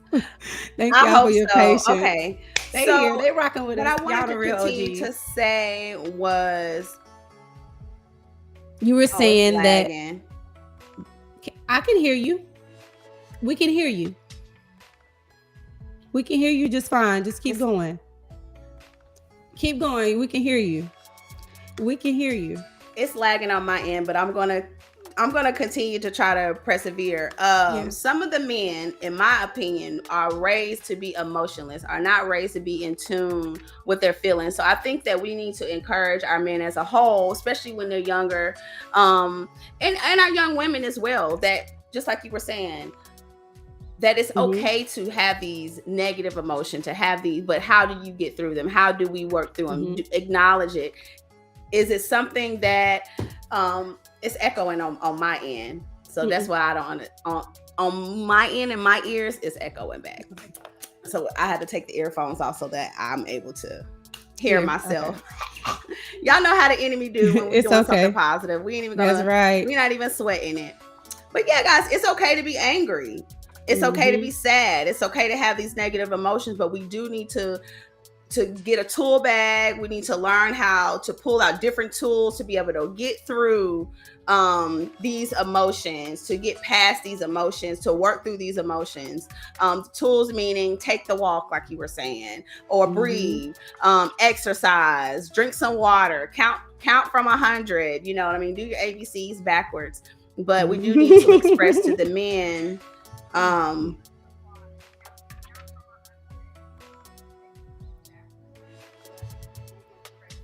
getting distracted, y'all. BB, take it over till I get my audio together. Okay, no worries. That's all I wanted to say. Thank y'all for y'all patience. A little hiccup. The enemy is busy, honey. We trying to shed some light on some things. But my co-host, if I know her like I think I know her, I think she was just trying to just basically say that men are more comfortable expressing, a lot of range of emotions, but I mean, not a lot of range of emotions, but we as a community, the women, we need the men to, get comfortable expressing more emotions. And then from there, teach your sons and, teach your daughters, how to navigate things emotionally. Can you hear me good? Okay, perfect. But yeah. So I was going to say, I do want to jump over to the comments because y'all are checking in. I think this is a great moment to pivot and go over to the feedback that you guys are giving us. So I see a comment that says, I wouldn't be surprised if he was trying to go viral by hitting the woman like that. He's obviously been getting away with it for him to have that nickname. And I agree with that. I feel that... I hate that it ended in death. I would much rather, people be held accountable and, be able to self-correct, because I do feel like everybody deserves grace. That's just my heart and how I lean. But I feel, and I do wish that he could have just been held accountable, because that's what he was lacking up until this point. And his family and his loved ones not holding him accountable ended up being his demise, because he was clearly never apprehended enough to keep him off the streets till he worked through it. He didn't get any help from the system, which sucks, and he definitely didn't get any help from his family. No. I definitely think his mother and his father, or whoever his maybe his grandmother, whoever he was raised by, should have definitely taught him, like you were saying, emotional intelligence. I think that was spot on. I think we need to continue to do that as a brown community. Talk about our feelings, discuss our feelings. Our feelings are real. Our feelings are valid. But sometimes, just like Vivi was saying, anger doesn't necessarily, what we think is anger, it could be frustration. It could be something that's rooted from a whole nother feeling. So as a brown community, let's do more engaging and spending time with our emotions, so that when we are in the public, when we are in certain situations where we face adversity, that it isn't shocking to us. It isn't, what do they call it? Fright and flight. Yeah, flight or fight or flight. Fight or flight, right? So, just spending those times, we're saying, you know what, I am upset right now, but it's okay. This is temporary. I am uncomfortable right now. I am sad right now. I am frustrated right now, but this is only temporary. And what can I do? What am I in control of right now to be able to make sure that I'm able to enjoy the rest of my day, to get past this emotion to where it doesn't affect me for the rest of my life, or affect the people that I love for the rest of our life, right? Because we've seen that so many times where in one split second that we tap into one emotion, one temporary emotion, we tap into it, we spend too much time in it, we don't know what to do with that energy, we don't know what to do with that emotion, and we end up making choices that some of us are paying for to this day, and I can even relate to that. So yes, and we have to, as a brown community, I think while we're talking about glorifying and glamorizing trauma, we as a brown community, we need to stray away from that. If it's anything that is going to make the brown community look bad, is going to tear us down, tear your brother down, tear your mama down, tear your sister down, the community down, we need to stray away from it. For example, the submarine, the unfortunate events that happened with the people who lost their lives on the submarine. It wasn't even 24 hours. People were making memes, people were making music videos, and at the demise of the people in the families who lost their lives, it could have been your uncle, could have been your brother, and so it's just unfortunate how we tend to use situations that people really hurt people, even the trips where girls gone overseas and lost her life, you know what I mean, with the unfortunate situation where she thought she was going out of town with her friends and she ended up losing her life. What do we do as a brown community? We make jokes about it, you know what I mean? We try to make light of things that are really serious that are going on in our community, and if we do more talking about it, about the things that do need to change and do something about it, I think that we would be better off. I agree with that. I agree with that. Yeah, I agree with that. I mean, I agree with that. Before we move on, I do want to touch on, you mentioned fight or flight. You know what I learned in therapy, and I feel like we witness all of this in that video. There's actually more than fight or flight. There's fight, flight, and freeze. Yes. Some people freeze, some people leave, and some people fight. And I just thought that was interesting that you mentioned that. And I was like, oh, I learned that, through therapy, because I never thought about that, because sometimes life challenges make us freeze. And that's a common response. So yeah, for sure. Different situations. I've, for example, certain situations I froze. Been at parties and parties gone good, and at the end of the night, gunshots are going off. You know what I mean? You see some people that are running for the cars, running for the hills. You got some people that are like deer in the headlights, don't really know what to do because their bodies, you freeze, you're frozen. And then you have others who, shoot back. You know That's what I mean? Right. You have that, and yeah. But if we do more at a community, like you were saying, if you are going to be carrying guns, if you're young adults, if your teenagers are going to be carrying guns, ask yourself why. What is the need for it? What is the purpose for it? Is it a purpose for it right now in that time? And if it is, educate on the gun safety, educate on gun laws, educate on Mm-hmm. when and why you're pulling it out and when to use it and when not to use it. But Mm-hmm. tap into all those emotional aspects first, into those Mm-hmm. mental aspects first. And I think everyone that gets their carry, this is on another subject though. I think It's people who okay. are It going might to be get their relevant. concealed license or have weapons or registered weapons, I think that they should all have to go through some type of mental evaluation in Mm-hmm. order for you to even be able to buy a firearm. There should Mm-hmm. be some type of test or mental. They have all kind of quizzes out here. There should be some type of I agree. something Mm-hmm. where the mental state is determined before you're just giving a Right. firearm. You know what I Yeah. mean? But that's on a whole nother tangent. Yeah.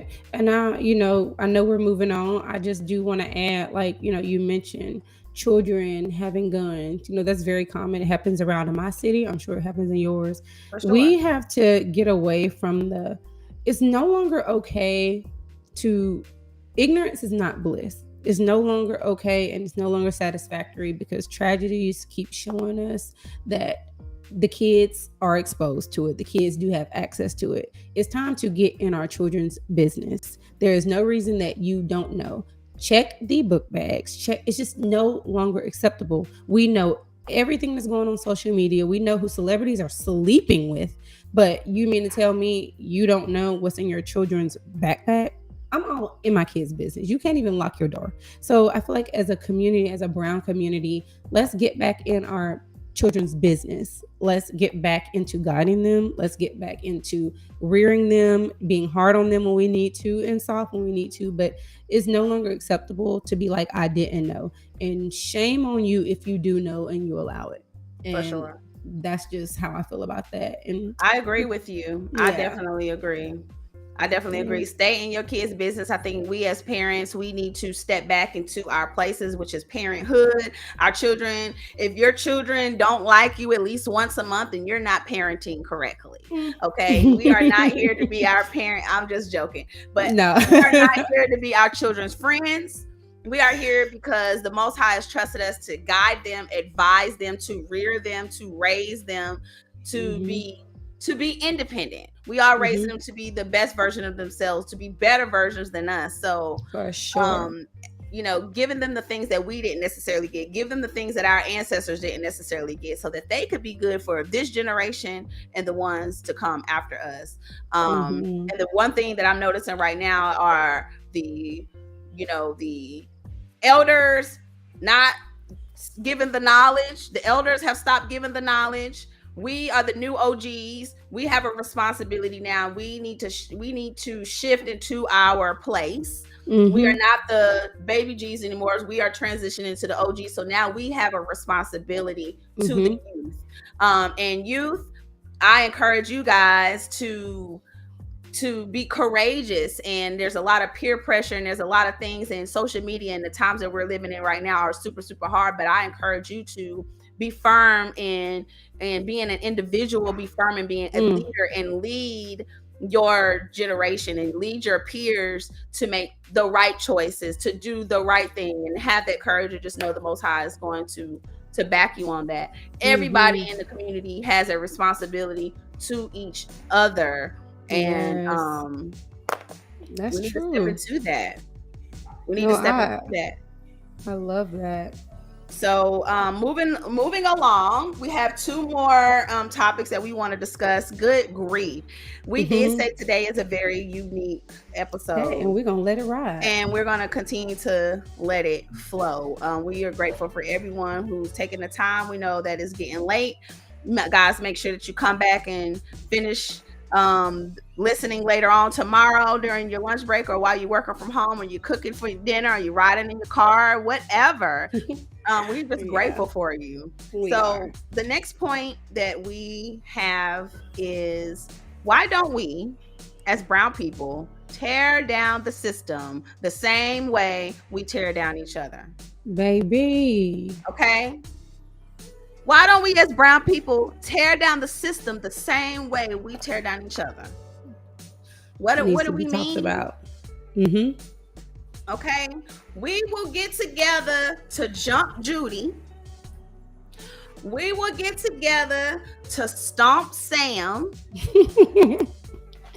We will come up with a plan to rob Robin, right? To set up, to tear down, to put in the shade room. We'll all come together for all the negative things. But why don't we come together to tear down the same system that was created to have us in the same very mindset that we're in now? What's up with that? Yeah, I mean, our rage is misplaced. Our anger is misdirected. You know, our hate is misdirected. And at the end of the day, you know, for me, I feel like the aggression, if we say that all emotions have a place and all, you know, reactions or whatever, what have you, if we say, okay, sometimes aggression is needed. Okay, like, and for instance, in this video, I feel that in this case, okay, we have this energy, we have this, you know, young black male who is showing, you know, behavior towards, you know, a woman who should, in the perfect world, they should be defending and respecting. But we have instances where things are, number one, we have instances where people are coming in our community acting a fool, tearing shit up, you know, breaking up homes, you know, and doing all these types of things. And the reality is we're doing that to each other. Where is that? When are we going to redirect the energy? How about we not fight against each other? How about we not beat down the women, and women, how about we not beat down the men verbally, physically, tearing up their things they work hard for? And the list goes on, because once we know better, we do better. But why don't we as a collective use that aggression and that force to any real opposition? And the real opposition is not another person that looks like you or looks like me, and it's definitely not, your op was not in that store, the restaurant. We were not ops. The woman, the man, they were not ops. You know what I mean? So my point is, if we're going to have that type of rage and be known for that type of rage, it needs to be instrumental to our change and our progress. And it needs to be instrumental to, you know, breaking a system that has oppressed us.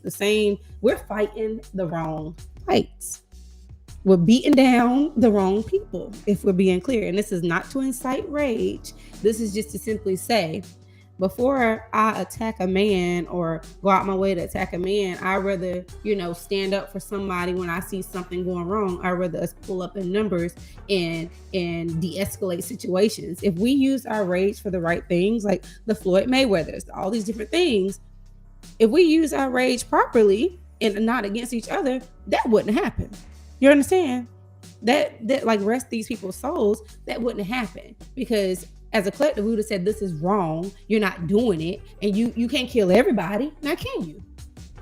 You get what I'm saying? So yeah. The rage is misplaced. And that's what I feel. That's my piece on it. The energy is not bad when it's used properly, but it's just being used to be destructive. It needs to only come out when there is an offense. Literally. And not an offense from someone that looks like you. You need to save that energy from an offense of an enemy. You know what I mean? And that can be, we know what the enemy is looking like out there. You know what I'm saying? Yeah, the enemy is not brown people against brown people. The enemy, just like we were saying, is the system. There is a lot of energy, good energy, you know, angry, you're fed up, you're tired. There's a lot of great energy that our young and our wise brown men could be using to fight against the very system that was created against us. And just for our youth, for example, we got these teenagers out here who are toting guns. We got these, and you know, on the other side of the coin, you know, I'm sitting back like, okay, these young Negroes got heart. They do, but yeah, these young brown people got heart. They don't care what the OGs got to say. They don't care what the parent. They ready to fight the police. They ready to go against everybody. They're a little different. They're not using that energy and that passion for the right thing. That's right. You know, they're ready for war. They're equipped for war. They're equipped to fight this war, but they are not being guided, they are not being led, and they're not being educated on ways to use that energy for us to be better as a brown community for tomorrow and the future to come. So I think we definitely we have to do better with that. The heart is, I think we're definitely in the time now, in the era where we could take all of these, we could take things from the OGs, we could take things from our generation, we could take things from the youth, and we really have an opportunity to come together and do some really great, powerful things to change the world right now. We could stop participating in a lot of things right now, just the brown people. If only the brown people stop participating in certain things, the glorification of trauma, the glamorization of drama, if we just stop participating in that in itself, the world would already shift as we know it. You know what I mean? But for some reason, which we could get back to that in slavery, that mental mindset of we adapt the stuff when we were called niggers, you know what I mean? We kind of adapted it, we made light of it, and it made it something to where it wasn't so hurtful and it wasn't so harmful to us, right? Because we've made light of it. But I think we have to stop doing that. And we need to stand firm and stop participating in things that are derogatory and that tear us down. You know, stop being a part of it. And that will help. Yeah. And also, if we are going to police ourselves and govern ourselves, we have to really undo some things, because we really have to change our mentality about one another. We have to build our love and respect for one another. We have to get back to the mentality of, you know, being our brother and sisters keepers. We have to get back aligned with that principle. We need principles. You know what I mean? There needs to be, you know, right and wrong needs to be very clear lines of right and wrong. There needs to be accountability. And, you know, like, there's going to be a code. We just have to follow a code that is literally going to empower us and uplift us and make us stronger. And again, the history shows us that we're not even aggressive people. You get what I'm saying? We're not even aggressive people. We do need to get back to that nature, but keep all the new things that we've learned. Like, we've learned, okay, we can stand up for ourselves when we're being oppressed. We can push back when we're being pushed. But the bottom line and the main thing is, we still need to get back to that peace and that inner peace and that community and that, you know, sisterhood and brotherhood, but only bring up defense tactics when we need to, not just amongst our people. You know what I mean? We don't turn our guns and our anger and our hands to our people. That's the bottom line. It's like, so that's what I want to clear up when I say, you know, we need to put that energy in, and if we're going to use aggression and tap into that, it needs to be directed to the proper, you know, thing that's, you know, coming against us, you know. So that's what I mean. Like, we need to get back to our peace, you know, like community, you know. There's so many things. It's just so many things. We'll never get to it in this episode, but it's just like, oh, we just need to keep having dialogue like this. But I love what you said. We just have to redirect the energy and build each other. You know what I mean? Yeah. That's yeah, definitely. Very good topic. You have to take the trauma from the past generations, take your ancestors' trauma, and take the drama from your mama, and take the disappointments from your mom and your dad and your family members and your life experiences, and spend some time in those feelings, and then redirect those and create something to where, like I said, the generations now and the generations after don't necessarily have to experience this struggle, because you're the change. And that comes with taking accountability, you know what I mean?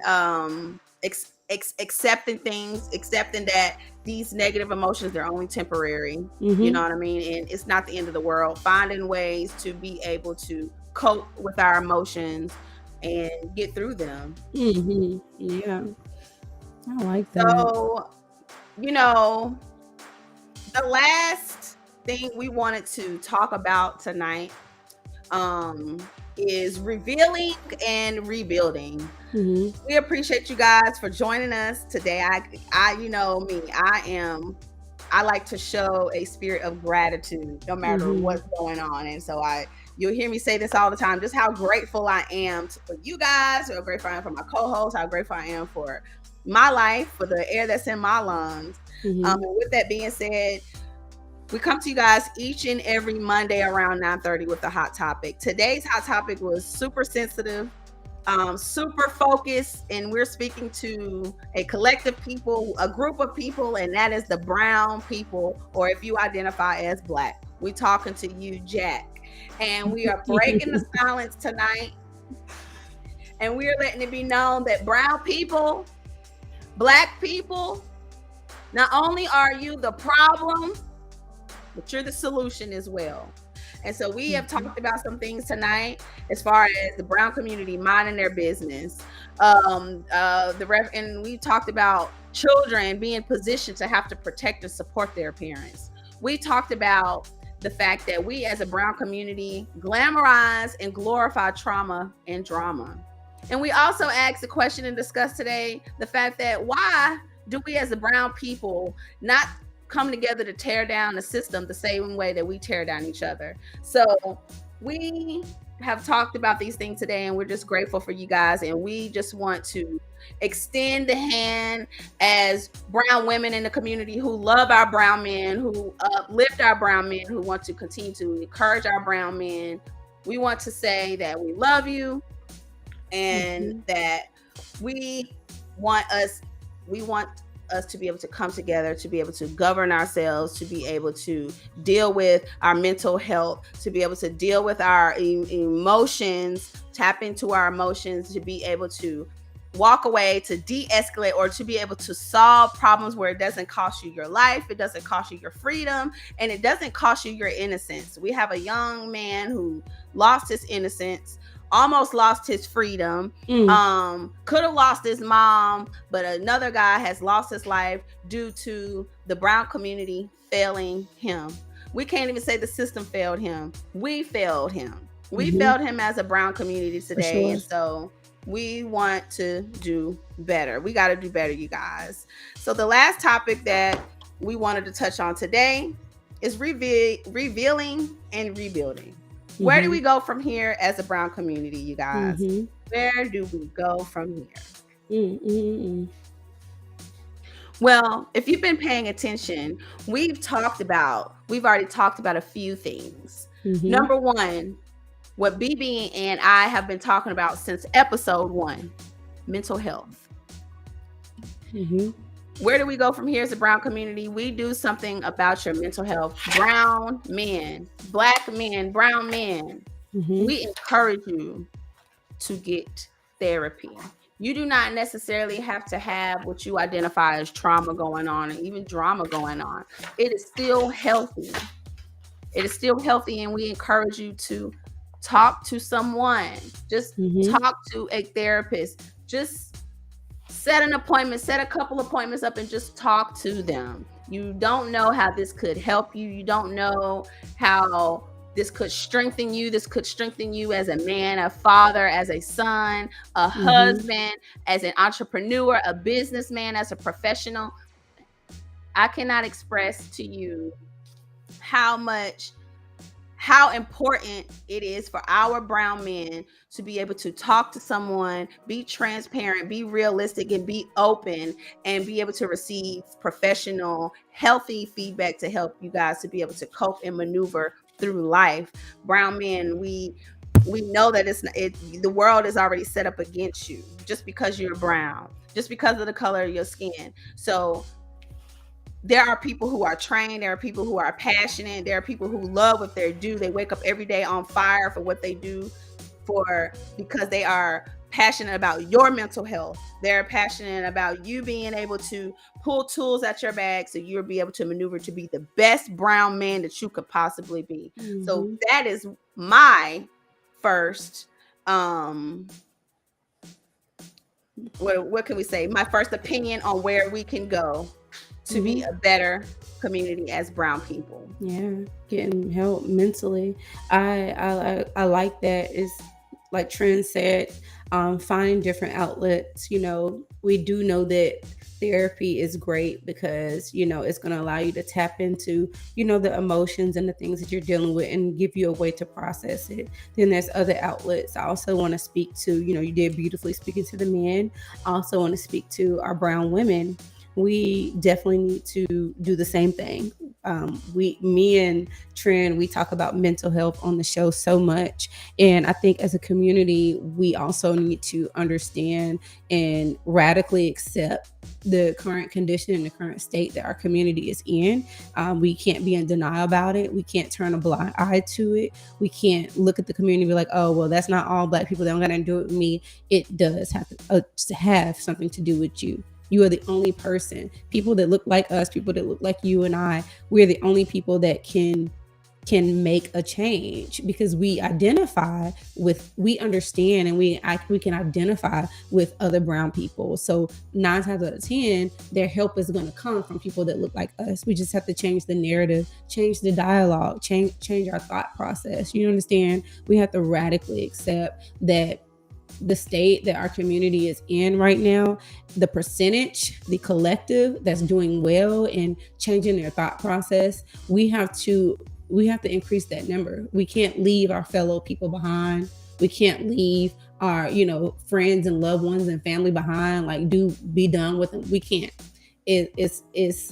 It's costing us too much. You know what I mean? So we have to get that mentality back. We are our brother's keepers. We are our sister keepers. We need to get back to that village mindset, and we can't deny anymore that we as a people are the problem. But the beautiful thing, the flip side of that, is we're also the solution. And I want us to focus on that. We are the solution. That is the main takeaway from this whole episode. We are the cure. We are the fix. Our unity, our success as a community, it relies on it. Us coming together, our togetherness, our unity, yeah, just like radically accepting that and being willing to change. I also feel like we're bold. We're a bold people. We're brave people. We are an outspoken people. We are a righteous people, and we have to be bold again. I don't know if we got to pray for faith. I don't know. For me, that's tapping into spirituality, getting my boldness back. Taking back my voice. And everything. We have to be bold again. I feel like we've become too meek. We've become too, just silent. And when we do have something to say, it's so useless and pointless. Like, look at the dialogue. All you hear on podcasts is men against women and stuff that does not even matter. Like, our voices, our platforms, they're not being used anymore to rebuild. We can tap into the whole world. We can tap into so many people just by the touch of a button. So let's use our platforms. Let's use our voices to uplift and come together. And we're not here to like change and persuade, but we are here for people who are like-minded and people who are on the same mission and have the same passion. You know what I mean?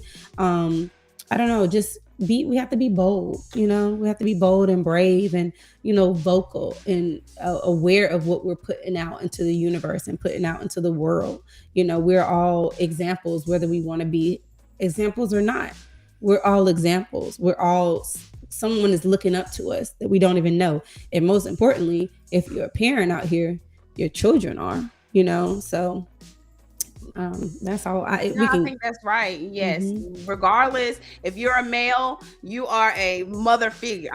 Excuse me. If you're a female, you are a mother figure. If you are a male, you are a father figure. You're an auntie or an uncle in your community by default. If you come in a room or you are around a child, you are that mother or father figure at that time. And I think that is the attitude that we need to take back on as a community. That's that community raising the community, that old school ways of having that fear of, hey, I better not do this because the neighbor is watching me and she gonna tell my mama, so that's the sense of the community coming together and raising it. So that was a very, very good point. It's the fact that you don't have to have any children, but you are still a figure. You are still affecting the things that you do, still affect children in the way that they think and the way that they are shaped for the rest of their life. So watch what you do, watch what you say, especially around our brown children. That's right.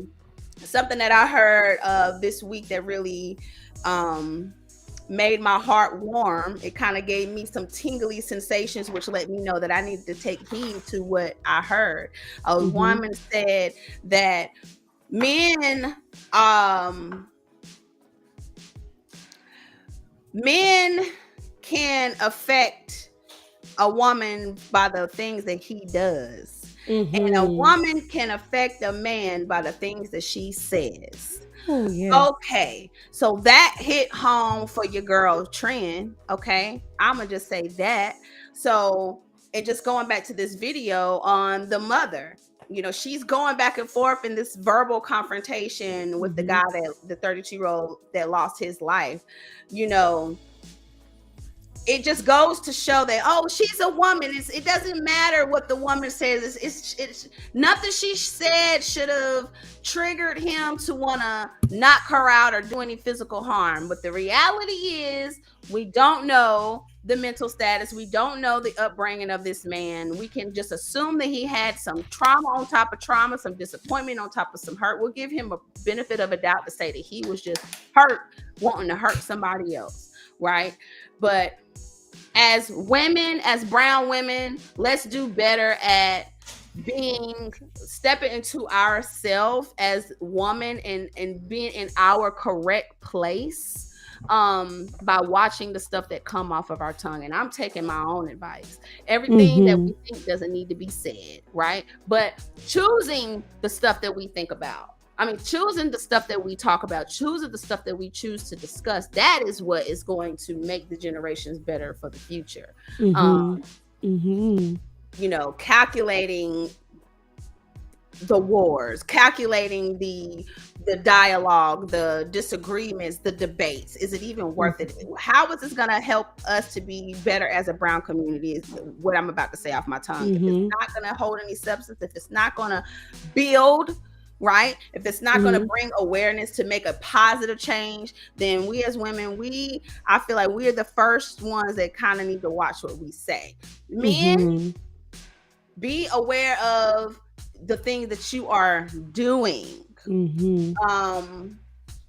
because that is affecting your brown community as well. If you see a woman that is struggling to put her groceries in the car, help the woman. If you see a child that is struggling to learn how to ride his bike, get out there and help that young man, that fatherless child, and just do your part as a brown man in the community. And let's just start to heal each other, help each other, love each other, spread the knowledge, spread the laws. I think we need to create some laws, some new laws in the brown community. Yeah, some new codes. We need to scratch the no snitching, the sweep it under the rug, the if you know, this is our whatever goes on here stays on here to an extent. You know, there's some things that do need to be discussed. We need to encourage our children to be able to talk to people that they trust. We need to encourage our brown men to go and do therapy. We need to encourage our women to seek therapy,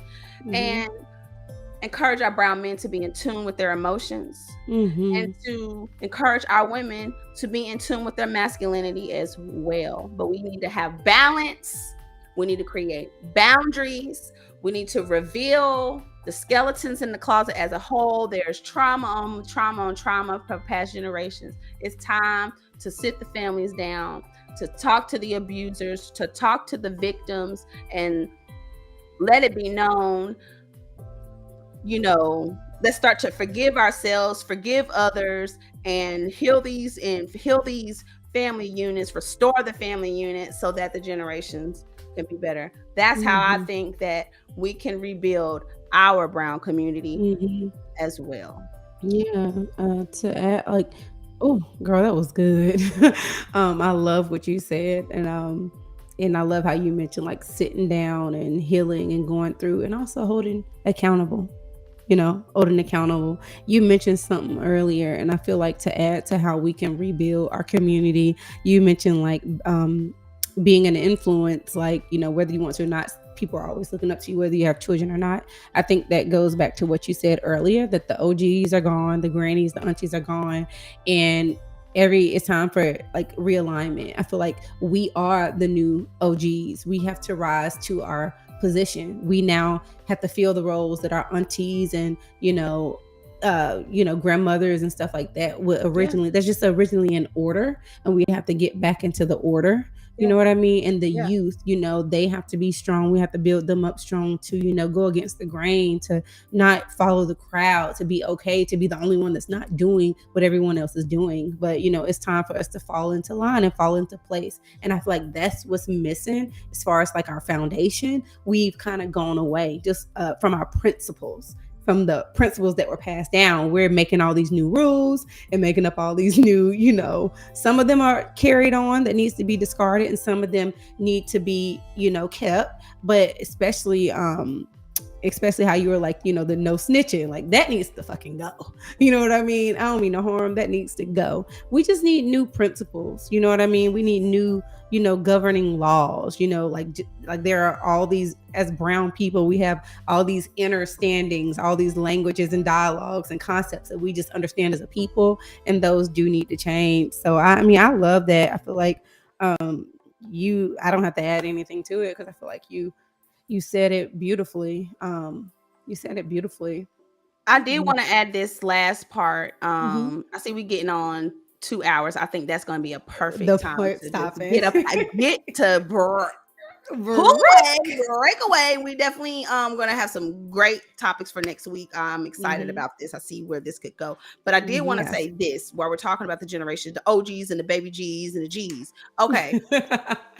I think we have to do better, like creating these new laws and in new ways of life, right? The new kingdom. Elders, we can learn from the youth. This is what I want to say. Elders, we can learn from the youth. And youth, I think the youth would respect the elders. I think the youth would respect the OGs a little bit more if we would listen to them as well. Right? I think that we could learn from each other. And I think we've gotten to the point where we kind of feel like the young people, they don't know anything, but really, what do they say? The children are the future. We need to spend more time listening to them, listening to what they're going through, how they're growing up in society, their challenges, their views and their fears. And that gives the OGs an opportunity after they listen to relate, to reveal the things that the OGs that you guys have accomplished, because OGs, we're the OGs, but the triple OGs and the OGs, we're living, walking testimonies. We've been there. We've done that already. So let's sit down and listen to what these youth have to say, which is hard sometimes, especially for me having teenagers. It's hard for me to stomach and wrap my head around some of the stuff that they approach me with, but it's needed and it's helping. It helps me. It helps me to understand my children. It helps me to understand the world that they live in and the world that I'm in as well. When I'm going to Wendy's, when I'm going to Food Line, when I'm going to Target, they're the ones that's ringing me up, taking my order. So we have to do business with each other. So we need to learn how to communicate with each other, learning what we're going through, what our environments are like, the way that we think, the times that we're moving in, our fears and our goals. And that can help us as well to mend that bridge. Yes, I love that. The respect is so big. And I think we're like that middle ground. And I feel like we're a little different than our parents. I know for me, I'll speak for myself. I respect my children as individuals. I respect their thoughts, their wishes. When I harm them, even unintentionally, or not even harm, I don't want to say that's the wrong word. When I offend them, when I hurt them, even if it wasn't intentional, I make it my point to be like, hey, I see you, I respect you, and I'm sorry. And then I hold myself further accountable by explaining what I actually did wrong. You get what I'm saying? So absolutely. That is the key. We have to respect these young people. We have to respect them, and we can learn so much, and older people have to respect us. That is wrong. That is something that needs to be unlearned, is you stay in a child's place, or not letting people speak, not letting people advocate for themselves, and you're just being right because you're old. I get how that needs to be thrown away. I love that. That's amazing. That's a great way to, I don't have nothing else to add to that. I love that. Woo, I love you. And I love each and every person that joined us here today. Today's hot topic, we broke the silence. We took the first step and for our podcast in the second season to break the silence and talk to our family, talk to our community, which is the brown people, or if you choose to identify as Black, and to let us know that not only are we the problem, but we are the solution. You guys, it's been 2 hours. What a beautiful honor. I'm so glad. I mean, Wow. good grief. Any other time, any other podcast, we probably be here crying like, girl, I can't believe we spent 2 hours. That's It crazy. flowed This so is an well. amazing show. I'm just grateful for you guys. Catch us here each and every week, every Monday around 9:30. We're bringing you guys the hottest topics that have to do with the culture. We also talk about our profession, which is the beauty industry. We're bringing you the hottest trends, the hottest styles, the hottest topics that have to do with the beauty industry, beauty and health, whether it be your inner health or your outer health or your mental health. We talk about all of those things, but today we just got a little bit deeper, and I think that maybe we'll continue to go this direction. We'll see where the Most High leads us and guides us by Monday. We don't know. We may change the whole topic. Yeah. Who knows? But either way, we're grateful for you guys, and we're grateful for you, and we're grateful for you. And thank you so much for listening in. Yeah, this has been an amazing episode.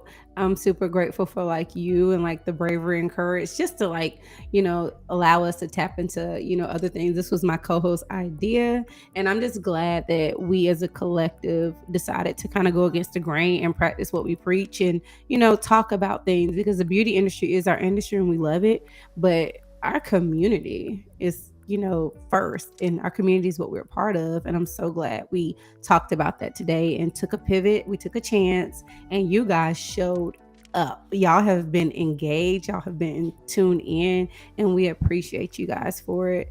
And Trent, I just thank you for going on this journey with me. Like, this is exciting, and you're a life changer anyway. I always tell you that, like, you're a world changer, you are a force, and I love your insight, I love your perspective, and I enjoy being on this podcast with you. We're gonna do some great things. Thank you for joining me. Thank you for being a part of this, girl. I'm grateful. You're so silly, but I love it. Y'all know, and I love you too. I'm grateful for your mind, your intelligence, those big words you bring to the podcast. Can we talk about it? So funny. Smarter and smarter every week. I know. I know, y'all. So much. My vocabulary has increased by at least 40% since I've been on this podcast with you. You hold me accountable. My business is definitely more sufficient. I handle my business more because I got you right on my shoulder, and I'm grateful, honey. Just as equally as you're grateful for me, I'm more grateful for you. You are my sister. Yes, sister, you make honey, me laugh. Rhyme. Okay, and if anybody try her, it's gonna be sister in crime. But yes, let us get off. It's been 2 hours, you guys. Yes. This has been a really, really great show. Tap in, go down the timeline. I don't know what they call it, but go and watch any part of this video. We do have titles to kind of be able to to let you know what we're talking about during the time on the video, but make sure you guys go back and check it out during the time. I don't know if you sit out for 2 hours straight, but maybe take 30 minutes, take an hour. If you like us, you'll probably get addicted and sit and listen to the whole thing. It's something that's universal, something that anyone that has brown skin, or if you identify as Black, you can relate, you will relate, you should relate, you need to listen. Share this with your mama, your daddy, your brother, your grandmother, your cat, your dog. If they in the brown community, they need to hear this podcast, and we want you guys to continue to engage. Even after we are off the live, we will come back, and make sure that we respond to the comments, we respond to the chat just like we did today. We encourage you guys to join us again on next week at 9:30-ish p.m. on Monday. And we love you. Peace out. Love you. We love you. We love you. We love you. And we out. Great. See you guys later.